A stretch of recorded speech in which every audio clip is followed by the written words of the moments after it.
Brigadier General Jerry V. Protasio.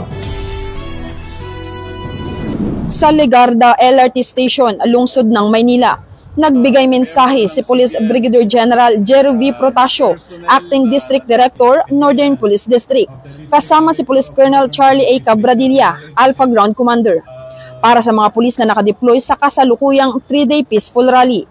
Ipinabatid nila ang kahalagahan ng maayos, mapayapa at profesional na pagganap ng tungkulin ng bawat personnel bilang tagapangalaga ng seguridad ng publiko. Sir, ito na po yung pangalawang araw natin sa kasagsagan ng 3 days INC Peaceful Rally, sir. Papasalamat tayo sa miyembro ng CDM, personnel na nandito at lumahok sa 3 days. Mula Bicol, Mindoro, sa region.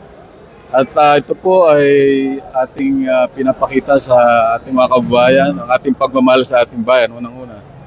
Pangalawa, yung sakripisyo na kayo ay napalayo sa inyong pamilya. Ngayon ay tahimik at hanggang second day na nga ngayon, pero wala pa tayo na monitor talaga na yan nga yung talagang tayo nagugulat na nung nakaraang kasi nung September 21, nadugo talaga. At ngayon, medyo nagugulat din tayo. Bakit napakatahimik naman, So, sir, baka may mensahe po kayo sa ating mga kababayan na kung sakasakali may dadalo ay wag nang magsama ng mga bata at maging kalmado sa pagpapayag ng kanilang kilos protesta.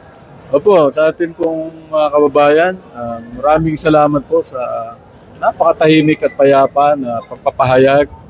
Tayo po ay rumirespeto sa inyong mga karapatan at kayo po ay malaya at payag ng inyong mga hinaing.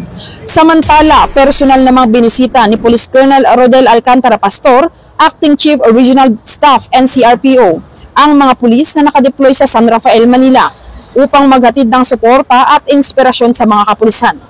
Kasama niya sina Police Colonel Noel Marcos Fermin, OIC ODDDA, at Police Colonel Marlon B. Rufo, Ground Commander ng San Rafael. Bahagi ng kanilang inspeksyon ng pagdalaw sa billeting quarters ng mga augmented personnel mula sa iba't ibang PROs sa Victorino, Mapa High School, San Rafael Street, San Miguel, Manila, kung saan nakaantabay ang PNP Medical Team para sa agarang serbisyong medikal sa mga pulis na naka-duty.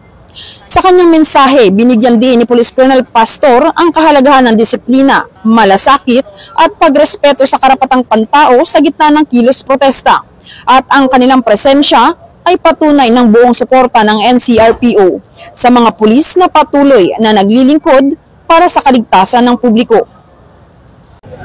Mula dito sa San Rafael, Manila, kasama si PCMS Mauricio Bonilla Ruiz. Ako po ang inyong Police News Network Correspondent, Patrol Buman Bungo, alagad ng batas, tagataguyod ng Balitang Pulis. Police News Network, alagad ng batas, tagapagtaguyod ng Balitang Pulis, sandigan ng mamamayan, patnubay ng katotohanan.